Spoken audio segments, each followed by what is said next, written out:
Vamos seguir. Nós temos o número 9. O 9 representa uma promessa. Uma promessa também pode significar uma aliança, que é um compromisso. Alguns exemplos práticos que nós temos é, por exemplo, a gravidez. A gravidez, ela leva 9 meses. 9 meses seria quantas semanas? 39. Esse número é interessante, não é? Quer dizer, 9 meses ou 39 semanas. É isso, doutora? Porque o 39 representa lá em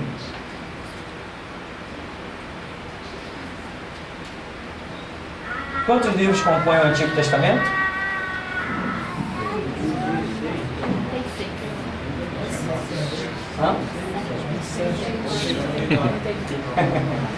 Quantos livros compõem o Novo Testamento? 27. E o Antigo Testamento? 39. Tá. Nós vemos que no Antigo Testamento, esse número 39, ele aparece, nós vamos voltar ainda para o 9, mas o 39, só por um detalhezinho, ele aparece como algo ainda incompleto, porque o Antigo Testamento era um projeto de Deus, sim ou não? Sim. Pessoas eram salvas seguindo a regra do Antigo Testamento? Sim.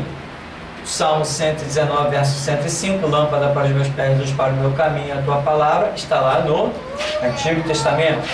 Quando Jesus vence o diabo, que é escrito lá em Mateus 4, quando Jesus vence o diabo, Jesus mencionou 3 passagens bíblicas. E essas 3 passagens bíblicas com as quais Jesus vence o diabo estão lá no Antigo Testamento. Então nós temos um projeto ali. Porém, nós detectamos que o 39 não representou um projeto total de Deus. Por quê? Em Isaías 53, que é Antigo Testamento, está inserido dentro destes 39 livros. Em Isaías, diz que ele foi moído pelas nossas transgressões, o castigo que nos traz a paz estava sobre ele, pelas suas pisaduras fomos sarados. Então já tem ali uma profecia e tantas outras dezenas e dezenas de profecias que apontam que Deus ainda iria fazer alguma coisa sobre a terra. Isaías 7,14: eis que a virgem conceberá e dará à luz um filho. Projeto e tantos outros projetos que não foram cumpridos nos 39 livros. Então o 39 ele se manifesta como algo que ainda não foi completo. A profecia que se cumpriu na vida de João Batista, ela aparece em qual episódio? Ela aparece em Isaías 40. É isso? 40? 40? Quem me ajuda? 40? 40. Amém? Tem que decorar algumas coisas, tem que decorar, irmão. Se não decorar, complica.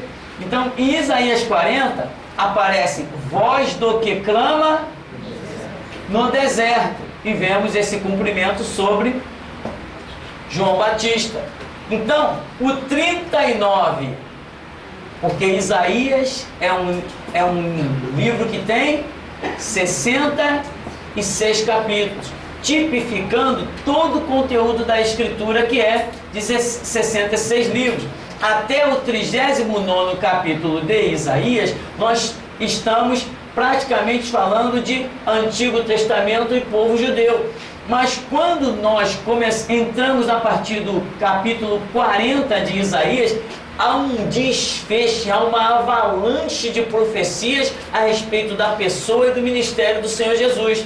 Então já é Deus mostrando através de Isaías, que é chamado profeta messiânico, que ele é o que mais fala sobre o Messias, Jesus. Ele já começa a partir do capítulo 40 a demonstrar coisas que viriam se cumprir no Novo Testamento. Então o 39 revela ainda que algo não está totalmente cumprido. A criança nasce com 39 semanas. Acabou a história? A vida vir à existência é tudo? Não. Quantas pessoas nasceram, vieram à existência? E Jesus diz assim: olha, aquele que escandalizar um desses pequeninos, melhor lhe fora não ter nascido. Quando Jesus diz melhor seria não ter nascido, significa que o nascer não é tudo. Porque muitas pessoas nascem, vivem, morrem e vão arder eternamente no inferno. Valeu a pena ter nascido? Melhor seria não ter nascido. Então, o simples fato da vida vir com 39 semanas não é tudo. Ainda tem algo a ser completo. Amém? Aí a Bíblia diz, depois do nascimento, a Bíblia diz, instrui a criança no caminho que deve andar, e até quando envelhecer, não se desviará dela. Aí está completo. O 9, então, representa uma promessa. Aí temos a gravidez de 9 meses. Deixa eu ver se botei mais algum exemplo aqui. Ah, tá. Tem várias passagens bíblicas que falam, por exemplo, que Jesus Cristo foi crucificado a hora... na hora 9, quando termina, né? Mas a primeira hora que ele foi crucificado? Quem lembra? Terceira. A crucificação de Jesus começa na terceira hora. Muita gente não tinha percebido isso, não é verdade? Ou se tinha, já tinha esquecido. Jesus começa na terceira hora.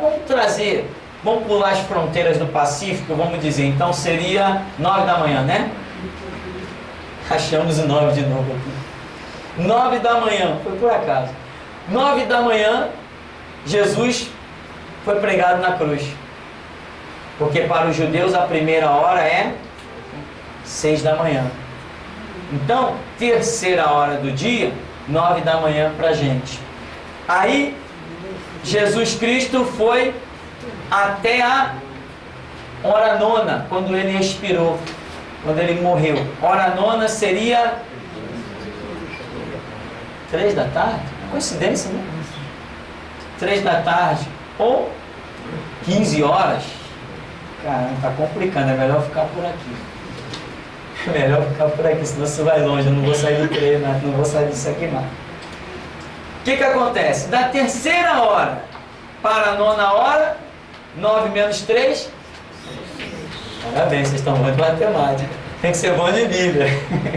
Então nós temos aqui 6 horas. Olha quanto mistério nós temos nessa história aqui. Olha quanto mistério nós temos nessa história aqui. Começa a coisa na hora terceira, pá, bota o homem lá na cruz. Ele fica 6 horas, pá, na hora 9, o projeto está cumprido. Pai, está consumado. Nas tuas mãos eu entrego o meu espírito. Para nós, 9 horas, começa a promessa. 3 horas, ou 3 da tarde, né? Consuma o mover do Espírito Santo com a morte de Cristo, aquele período específico. Então, o 9 está relacionado a uma promessa. Tem uma passagem de Zacarias aqui, se não me falha a memória? Não coloquei ela aqui? Eu não coloquei, mas por exemplo, Zacarias 9:9 fala de uma promessa, quem lembra? Eis aí vem o teu rei, simples, humilde, montado num jumentinho, cria de jumento. A profecia sobre a entrada de Jesus em Jerusalém. O que é mais que isso? Ah não, professor, isso é coincidência. Eu também acho que é. Também acho que isso é coincidência. Muita, mas é uma coincidência. É coisa tremenda. A numerologia bíblica é poderosíssima. O 15, a nossa apostila aí, ela vai só até o 12, né? Mas vamos tentar, vamos ver se a gente vai um pouquinho mais para relembrar algumas coisas, ainda mais pelo projeto. Nós vamos criar um livro dessa apostila e vamos colocar as aulas em CD, tudo acompanhando esse livro. E é por isso que às vezes eu fico falando coisas, repito, por quê? Porque talvez esse material vá parar na mão de pessoas com muita dificuldade de leitura, de interpretação. Então, quanto mais mastigado nós pudermos dar para essas pessoas, será melhor. Vai entrar o primeiro seminário que foi todo gravado ano passado e este segundo seminário que está sendo gravado este ano. Eu vou juntar os dois, colocar as aulas todas em sequência e para que as pessoas, aonde adquirir, aonde quer que estejam, elas possam ter facilidade de compreensão. Porque nós repetimos muitas coisas, mas também Deus nos dá graça para falarmos algumas novidades. Então, Zacarias 9:9, mais uma vez vemos a promessa da entrada triunfal de Jesus em Jerusalém. E quando você vê muitas passagens bíblicas, especificamente você vai descobrir assim, capítulo 9. Muitas passagens dos profetas, quando entra o capítulo 9, você vai ver ali promessas poderosas, e justamente elas estão dentro do capítulo 9. Ah, pastor, mas a Bíblia originalmente ela não foi dividida em capítulos. O original da Bíblia não tem capítulo, não tem versículo. Sim. Então Deus não podia depois inspirar mais ninguém. Deus não podia fazer mais nada. Tanto podia que fez. E nós vemos como fez de uma maneira gloriosa. Um dos grandes exemplos é o próprio livro do profeta Isaías. A divisão que ficou esse livro é um negócio assustador.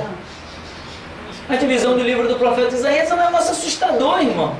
Simplesmente assustador. O capítulo 42 de Isaías é um assombro para quem entende de simbologia, numerologia. Você fica assustado com a mente de Deus. Deus tem as coisas com tanto controle que você se assusta e depois se torna abusado, confiante. Porque você vê que ninguém frustra o plano, o projeto do seu Deus. Aqui então o 9. Deixa eu ver se coloquei mais alguma referência aqui. Tem a questão de Sara, que tinha, o 9 aparece bastante. Abraão, quando recebeu a promessa, né, 99 anos.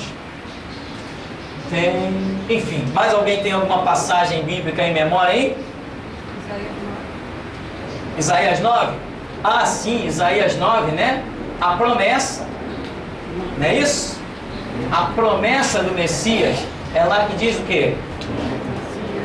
Do nascimento de Jesus. Então, Isaías 9, mais uma promessa. E assim você vai achar em muitos livros bíblicos, o capítulo 9 será as narrativas de uma promessa. Promessas que viriam se cumprir no Novo Testamento. Ou, por exemplo, Apocalipse, quando fala de coisas ali do capítulo 9, são coisas que se cumprirão na vida dos salvos, aqueles que já estão inteirados no Novo Testamento. Então, 9 significa o quê? Uma promessa. Se você tiver um sonho e aparecer o número 9 nele, saiba que há uma promessa. Assim como eu falei, a mulher aguarda 9 meses, né? O 9 representa uma promessa. Aqui nós estamos falando de gravidez. Se você tiver um sonho, uma visão, sei lá o que, alguma coisa em que você veja alguém grávida, aquilo pode não necessariamente estar representando que a pessoa terá um filho, mas que a pessoa tenha uma promessa. E às vezes, como já aconteceu aqui no ministério, pessoas que graças a Deus já foram embora, sumiram, desapareceram, esqueceram o caminho da igreja, graças a Deus. Pessoas estavam na bronca com outra, aquelas intrigas bestas, né, que nem lá no mundo tem, nos terreiros de macumba, no catolicismo. Às vezes dentro da igreja isso também tem, eu não entendo como, mas tem. E como tem. Então, aí a pessoa está na bronca com outra, aí tem o sonho que aquela pessoa estava grávida. Ou seja, a misericórdia de Deus falando, não se mete com fulano, eu tenho promessa com fulano. Não se mete, tu vai cair, a minha promessa com ele está de pé. Mas as pessoas não querem dar ouvidos quando a coisa é contrária às suas concepções. Então, meu irmão, se você está na intriga com alguém, vamos aproveitar o gancho. Se você está na intriga com alguém, teve um sonho que esse alguém está grávido, pode ser homem, mulher, pode ser o que for. Foge. É bom, esquece o papo, porque é você que vai cair. Deus está mostrando, a minha promessa está lá. Está de pé, não adianta. Ah, caiu, foi reprovado. Deus está dizendo, não foi nada, eu estou lá, estou tratando, é comigo, cuidado. Amém? Fique esse alerta que é sempre importante, um alerta, né? Alertas são os que não nos deixam cair. O número 10. O 10, semelhante ao 4, o 10 também é algo que vai alcançar toda a terra. Porém, o 10 representa uma operação da divindade através do ser humano. Lembra das duas mãozinhas, né? Os 10 dedos das mãos. O 10 está relacionado a isso. Aliás, aquela passagem de Cornélio com Pedro, foi qual capítulo? Foi 10? Coincidência. Coincidência, não tem nada a ver, não. Foi pura coincidência. Né? Mera coincidência. Aquela passagem que aparece o lençol 3 vezes e não sei o que lá, um monte de coisa que aparece ali. O lençol tinha, quantas pontas são frisadas no lençol? 4. E ela está no capítulo 10. É coincidência isso aí, né? São coisas poderosas, coisas tremendas. Quem estuda a Bíblia só cai se quiser, né? Se você estuda a Bíblia para aprender e não para se exaltar, você nunca vai cair. Sabe o que é nunca? Não existe queda para quem anda em submissão à Bíblia. Não existe queda, só existe vitória. Pode parecer que o cara morreu numa chuva de pedra. Tá vendo? Se deu mal, vai ver lá em cima se ele se deu mal. Olha lá, Daniel agora está na cova dos leões. Quero ver o que vai ser dele. Espera o raiar do dia, né? Não tem derrota para quem anda com Deus em submissão à palavra. Então, o 10 está relacionado a uma operação de Deus que passará através do homem e alcançará os 4 cantos da terra, norte, sul, leste e oeste. Isto é o 10. Ah, sim, eu sempre lembro disso. A parábola das 10 virgens.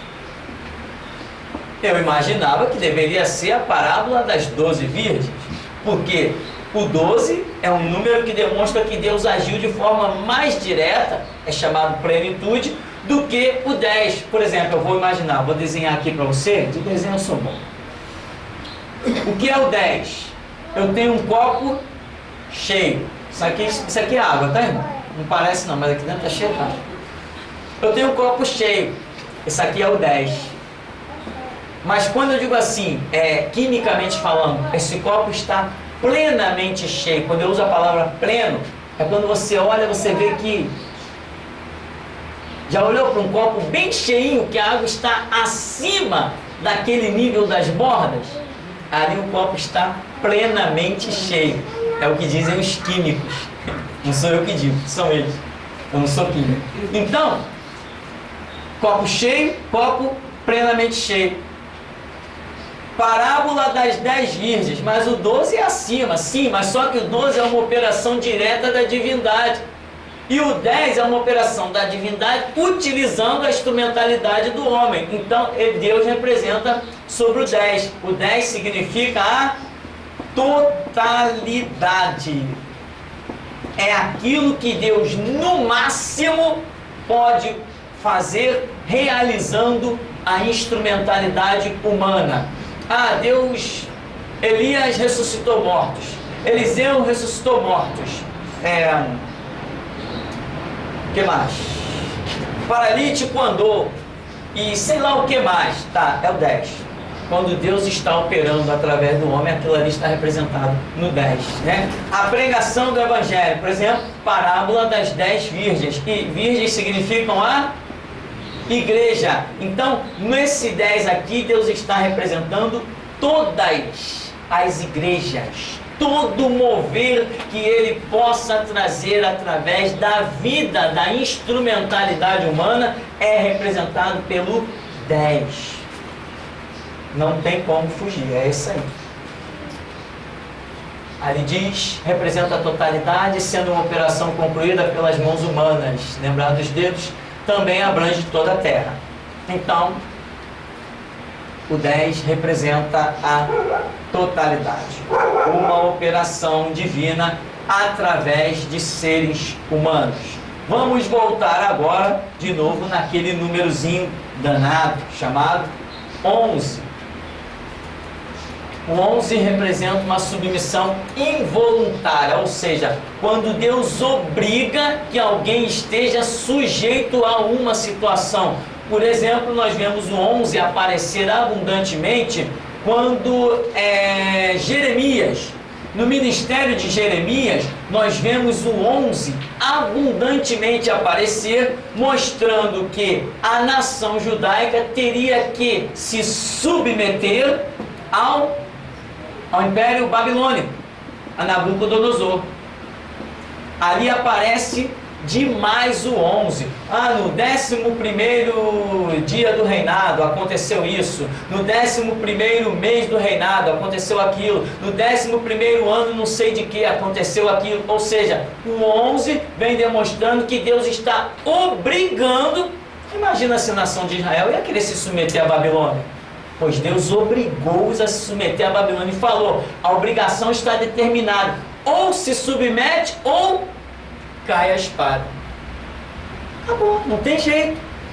Quando o 11 aparece, significa que Deus estará obrigando alguém a se submeter a uma situação. Vou fugir, não sei para onde. Vai fugir da rede, vai cair na espada. Vai fugir da espada, vai encontrar o leão. Vai fugir do leão, vem um elefante faminto pela frente. Não tem para onde fugir. Deus dá a regra, é isso, acabou a história. O 11 representa isso, e é muito sério. É muito sério. Isso aqui esses números estão relacionados também ao ministério que Deus tem nas nossas vidas, de acordo até com a data em que nós nascemos, até isso. De acordo com a data em que a gente tenha um sonho, uma visão, ou etc, etc, etc. Por isso que eu peço, irmão, quando você tiver um sonho que você for anotar para a gente, põe a data. Primeira coisa que eu olho quando alguém tem um sonho que traz para o ministério, primeira coisa que eu olho, a data que a pessoa teve esse sonho. Eu também, quando eu tenho algum sonho, eu observo logo a data. Faço questão de guardar logo a data, porque até ninguém sonha, dificilmente a gente sonha todo dia. Ou seja, sonhos específicos acontecem em dias específicos. Projeto de Deus. O ano tem 12 meses.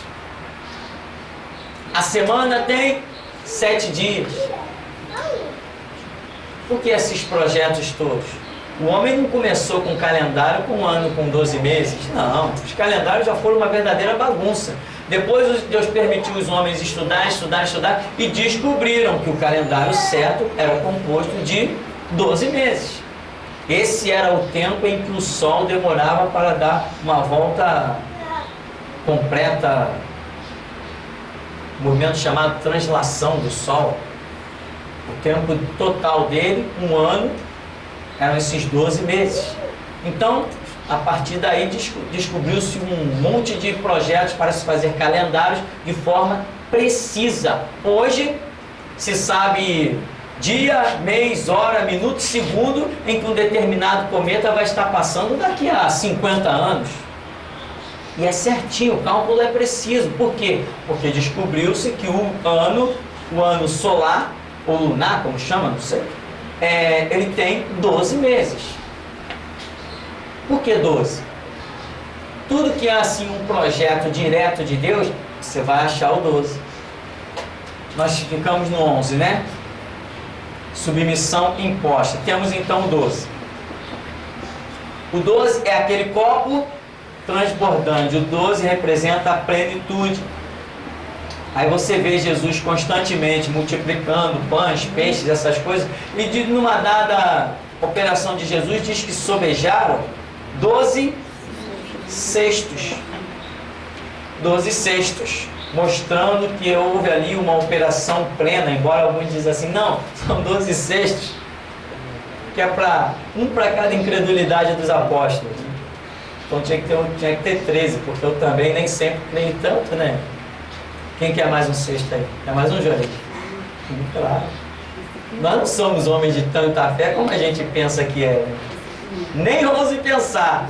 Tem coisa que te faz tremer. Quando Jesus diz assim, olha, eu vou fazer isso, eu digo, Jesus, misericórdia. Quando Jesus diz assim, eu vou sacudir a figueira lá na igreja, de leve. Jesus, misericórdia. Amém, irmão? A gente treme, a gente tem pena, a gente sei lá o que, mas seja feita a vontade do Senhor, amém? Quem confia em Deus jamais perde a batalha. Mas muitos não confiam. Quando o Gideão dá o grito, aí, quem quer ir para casa jogar videogame, pode ir. Vai um monte de gente. Então o 12 é a plenitude, é aquele copo transbordante. E nós vemos essa operação sempre quando Deus age direto. Por exemplo, a cidade celestial diz que ela tem 12 portas e 12 fundamentos. Jesus veio e escolheu, dividiu a tribo de Israel em 12 tribos. Eram os 12 patriarcas. Jesus escolheu os apóstolos, escolheu 12 apóstolos. Multiplicou os pães e os peixes, sobrou 12 cestos. O que mais? Tem 12 para tudo que é lado, mostrando uma operação direta da divindade sobre a terra. Tem muito mais coisa que eu não lembro. Sim, a mulher que tinha na sua cabeça uma coroa com 12 estrelas, e aquilo ali tem uma representação da operação da plenitude de Deus. A gente sempre viu esses números aí pela Bíblia, achando que estão lá para enfeitar. Jesus aos 12 anos foi achado entre os doutores, né? Estão dizendo que em 2012 algumas coisas vão acontecer, mas não estou preocupado não. Não estou preocupado não, isso aí não me abala não. Tem orado, Jesus não revelou nada. Se ele não revela, porque não tem que se preocupar. E quando ele revela, que tem solução, né? Então, o 12 representa a plenitude. Você vê que as coisas aqui envolvidas são uma operação direta da divindade. Tem muito mais coisa que eu não lembro, né?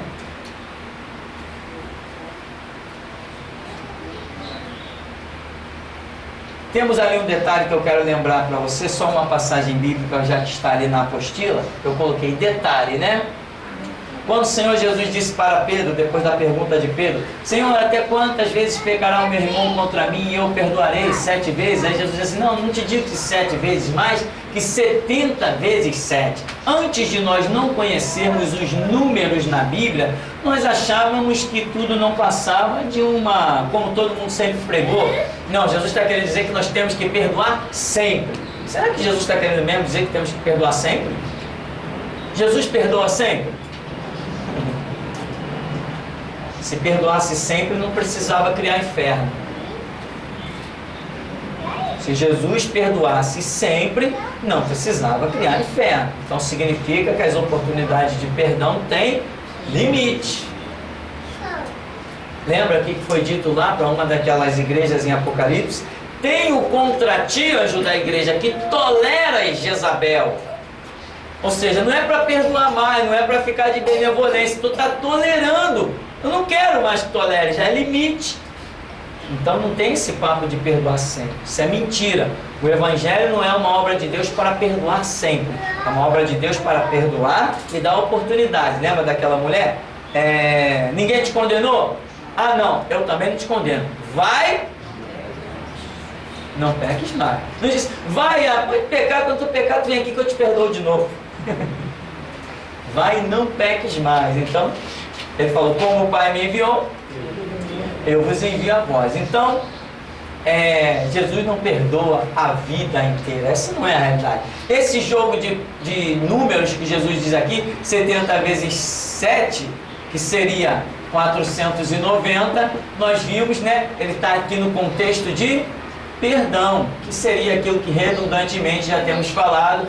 490 anos é o cumprimento das semanas proféticas de Daniel, quando Jesus Cristo descerá no Monte das Oliveiras e dará perdão à nação de Israel. Claro, não é a nação como um todo, mas o que nós chamamos de remanescente, aqueles que vão permanecer firme guardando a lei. Jesus descerá no Monte das Oliveiras no cumprimento desses 490 anos, que é agora depois que o anticristo assumir o poder e cercar Israel na guerra do Armagedon. Jesus dará o perdão à nação de Israel, descendo sobre o Monte das Oliveiras. Este é o significado desta passagem aqui, que até então, não conhecendo os números na Bíblia, nós achávamos apenas que era perdoa sempre. Ou então, como alguns diziam, irmão, uma vez uma irmã na igreja batista falou, irmão, você tem que perdoar 490 vezes. Jesus falou 70 vezes 7. Não é nada disso. A realidade é outra.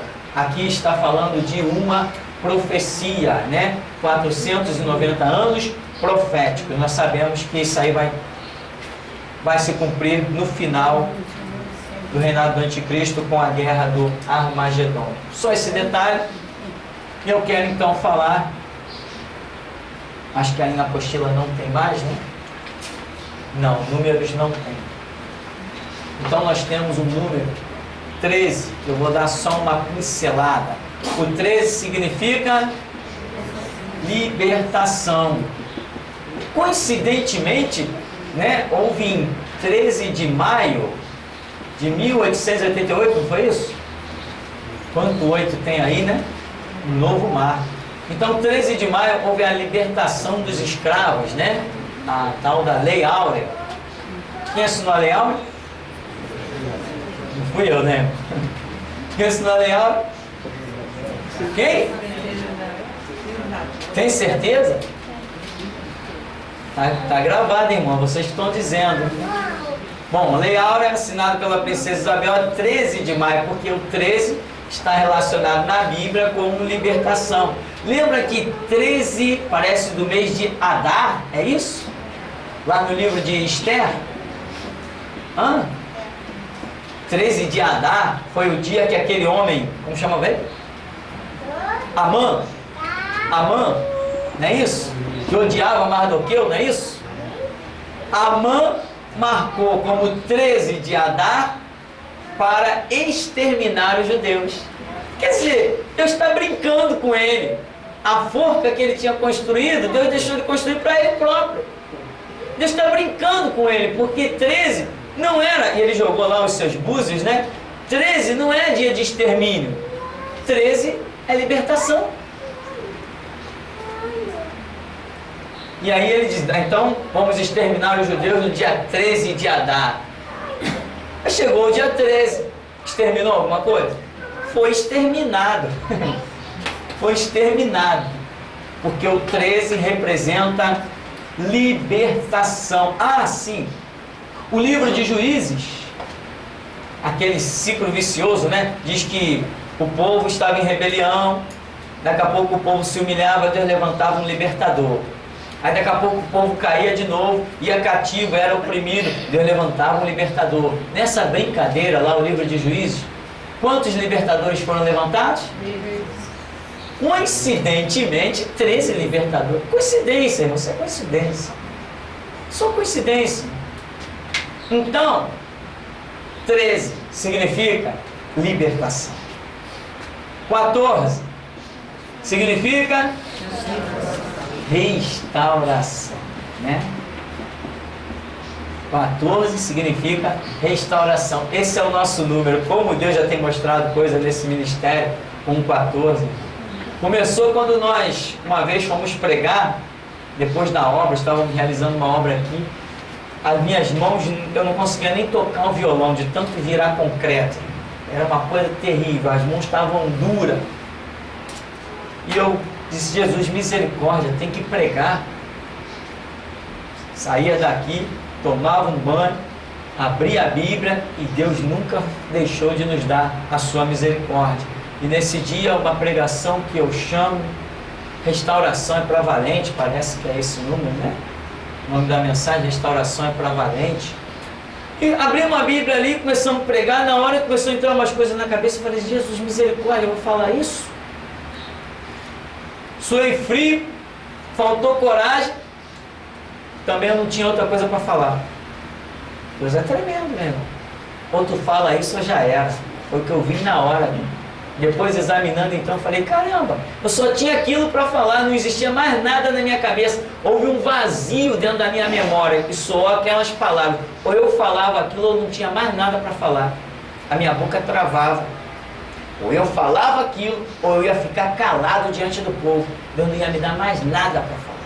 Preguei, restauração era para Valente, arrebentei com o conceito de assembleia, de batista, de metodista. Foi aquele desfecho. Aí, no final do culto, Deus mostra um anjo que chega com um papel amassado, amarelado, um anjo com aspecto de cansado, aquilo que eu já falei para os irmãos. Aí Deus revelava, esse anjo vem de passear e rodear pela terra. Ele vem buscando alguém para deixar esse canudo desse papel. Aí o anjo entregava na minha mão o papel. Quando o papel abria, estava o número 14 em cima e embaixo escrito restauração. Naquele dia foi implantado o ministério de restauração aqui com as nossas vidas. Ou seja, começou conosco, mas hoje eu acredito que Deus tem encontrado muitas pessoas por aí. Pelo menos o número de pessoas que têm solicitado os materiais do ministério tem sido tremendo. Então, restauração é o número 14. Aí quando você vê ali no comecinho de Mateus, naquela genealogia, você diz assim, de Davi até não sei aonde, 14 gerações, não sei, de Adão, não me lembro agora os nomes que são citados ali, dali a tal, 14 gerações, dali a tal, 14 gerações, não sei que a tal, 14 gerações. Eu falei, o que é isso aqui? Aí fiquei examinando, aí Deus mostrou. Cada detalhe daquelas 14 gerações era uma tentativa de restauração da nação de Israel. Eu falei, caramba, então 14 significa restauração. E Deus já tinha mostrado o anjo com o papel, só que eu não sabia o significado do número 14 quando Deus mandou o anjo com o papel aqui, eu ainda não sabia. Eu sabia que tinha um mover de restauração, mas eu fui aprender o que era restauração. Quando Deus trouxe o ministério de restauração, eu fui aprender o que era restauração. Eu não sabia. As mensagens começaram a mudar e eu comecei a entrar em parafuso. Eu já não dormia direito, eu já não comia direito, eu ficava meio tonto, porque eu estava no dia a dia no trabalho, entravam umas mensagens doidas na minha cabeça, uma unção terrível, eu já nem sentia os pés no chão direito. Eu falei, meu Deus, o que é isso? Eu fiquei meio em parafuso. E de repente eu comecei a pregar coisas que eu comecei a rasgar o verbo com tudo que era ministério. Comecei a falar assim, não tem mais nada com nenhum ministério, não tem associação com nenhum ministério. Se me chamar para pregar, vai ouvir. E eu já dizia mesmo, duvido que eu volte no mesmo lugar mais de uma vez. 14 então significa restauração. Vou correr um pouquinho. Quem quer almoçar aí? Ninguém? Admite. 15. Ação. Olha como Deus me revelou o significado do número 15. Não, aqui você vê uma palavra só. O 13 é a libertação. O 9, promessa. Não. O 15 é a ação de Deus que dará ao homem a oportunidade de exercer o seu livre-arbítrio. Claro que quando Deus me revelou isso, Ele me explicou como é isso, ou seja, o homem está cativo, ele está oprimido. Então Deus vai fazer alguma coisa que virá representada pelo número 15, e depois desta operação, a mente do homem vai receber o 13, que é a libertação.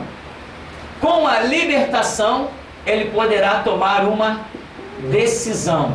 Essa decisão o jogará no 14, que é a restauração. Terrível, impressionante. Deus age, dá ao homem a libertação, a oportunidade de exercer o seu livre-arbítrio, a sua ação, e aí ele pode então entender, conhecer e caminhar na restauração, para daí poder fazer parte de uma igreja que será arrebatada. O 15 então é isso, a ação de Deus que dará ao homem a oportunidade de exercer o seu livre-arbítrio. Como que você vai descobrir um significado de um negócio desse? Você pode ver que muitas coisas estão relacionadas a isso. Você vai descobrir agora, olhando na Escritura, cada vez que aparecer o número 15, ou 15º dia, 15º mês, 15º ano, coisas semelhantes a isso, você vai identificar que ali Deus está operando de uma maneira que dará oportunidade a pessoas para tomarem decisões que antes daquela operação eles não poderiam tomar. Coincidentemente, eu nasci no dia 15. Coincidência. E através da minha vida, muita gente teve a oportunidade de conhecer um novo sistema de igreja. Sair daquele laço de roupa, cabelo, barba, bigode, né? Mortos por certidão de casamento. Eu não tenho certidão de casamento. Jesus me abandonou. Se eu não tivesse nascido aqui no dia 15, meu irmão, já viu, né? Você estava lá perdido com a sua certidão de casamento até hoje. Eu recebo e-mails do mundo inteiro.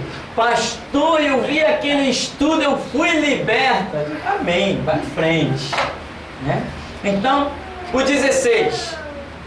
O 16 significa base.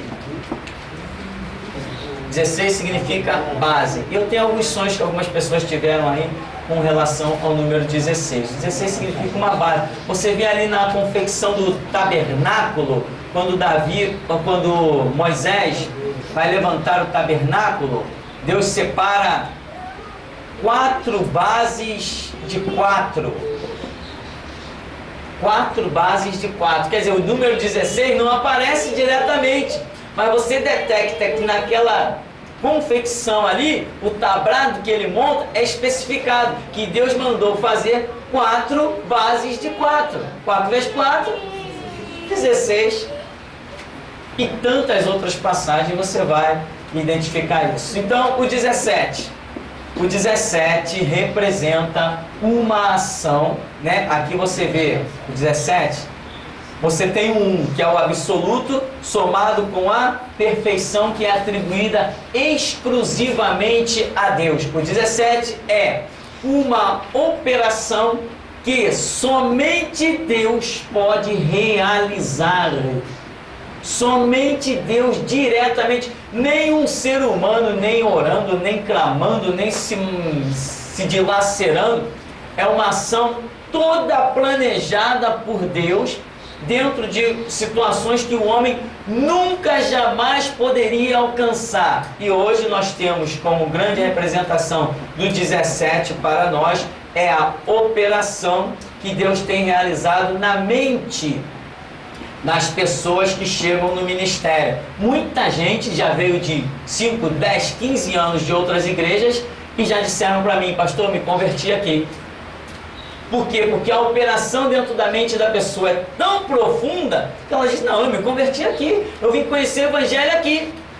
Esse 17, esse mover espiritual acontece, esta unção está nesse lugar. As pregações, a maneira de ensinar, Deus trouxe o 17, o mover do 17, uma operação que somente Deus pode realizar. E ela começou justamente num dia 17, eu não me lembro se foi um dia 17 de março, de abril, eu não lembro, em que nós realizamos um culto que Deus determinou e está operando dentro da mente de pessoas. Foi algo fantástico.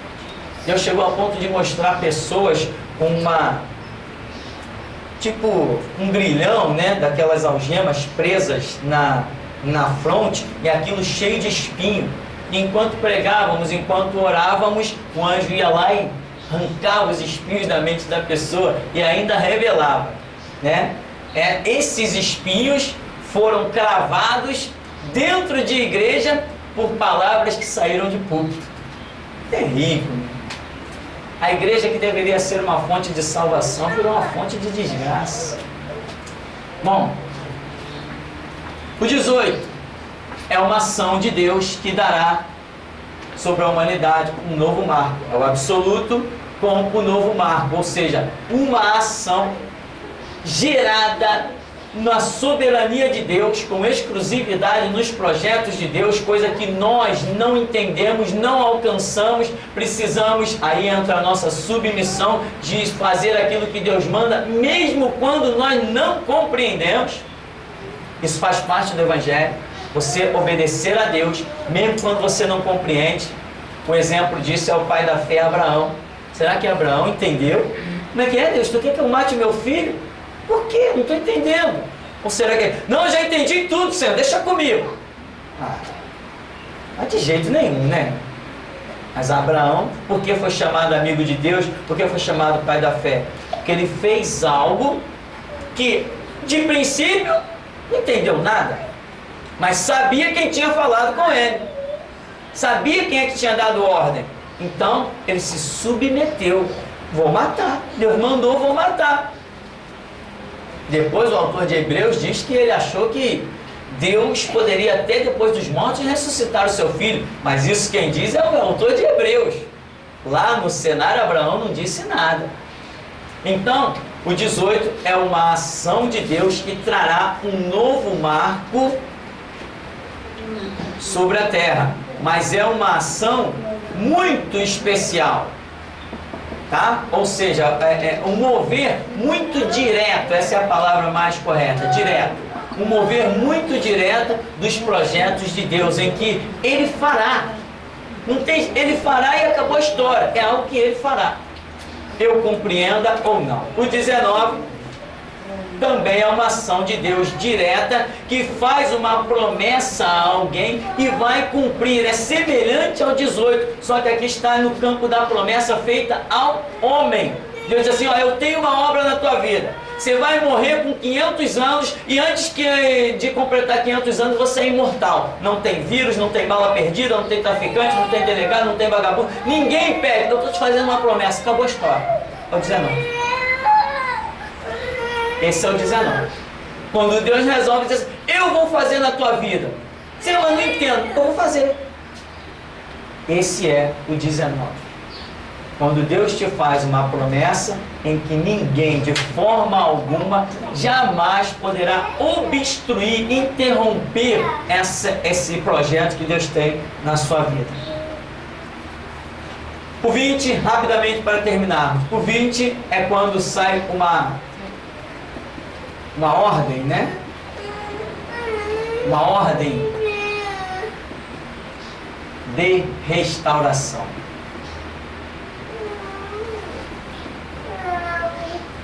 O 20 é uma ordem de restauração. Por exemplo, se nós estamos certos de que Jesus Cristo voltará no século 21, essa ordem de restauração, ela teria que sair no século 20. A ordem. Vamos imaginar por aí, né? Imaginando. Então aqui nós detectamos na Escritura, quando os projetos de Deus lá no Antigo Testamento, eles vêm muito com 20, ou no capítulo, ou às vezes até capítulos e versículos, quando está falando que a nação de Israel está precisando de uma restauração, em que Deus levanta um profeta. Aí Deus levanta esse profeta para falar de restauração. No 20º mês do reinado tal, no 20º dia do mês tal, entra o 20, como Deus levantando aquele profeta para trazer uma palavra de restauração. Teve um caso desse com a cidade de Jerusalém, quando Neemias foi construir a cidade. Bom, eu acho que nós podemos ficar por aqui hoje, né? O 21 você já sabe, representa amanhã do terceiro dia. Foi o tempo da ressurreição, ou seja, ressurreição significa reaparição, amém? Então, manhã do terceiro dia, ressurreição, reaparição. Então eu creio, Jesus Cristo nesse século 21 estará retornando, reaparecendo no Monte das Oliveiras. Vamos ficar por aqui?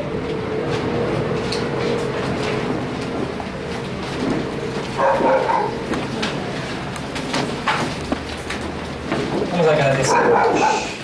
Amado Deus, Pai querido, nós te glorificamos por esta hora, Deus, por este momento, Senhor, e que nós queremos que ele seja prolongado nas nossas orações, prolongado na leitura bíblica, ó Deus, prolongado no estudo, Senhor, que não somente sejamos ouvintes desapercebidos, mas verdadeiramente, ó Deus, examinadores da palavra, ó Deus, não sejamos aqueles que apenas se contentam em ouvir, mas em buscar, em examinar, ó Deus, que verdade não seja apenas aquilo que nós temos ouvido, mas que verdade seja aquilo que nós temos examinado, buscado, confirmado, recebido do Senhor, porque o Senhor assim disse: examinai as Escrituras, e não somente ouvir, examinar, ó Deus. E assim nós te pedimos graça nesta manhã, para que sejamos exímios examinadores da tua palavra, Senhor, para que estejamos prontos a responder a qualquer que queira saber a razão da nossa fé.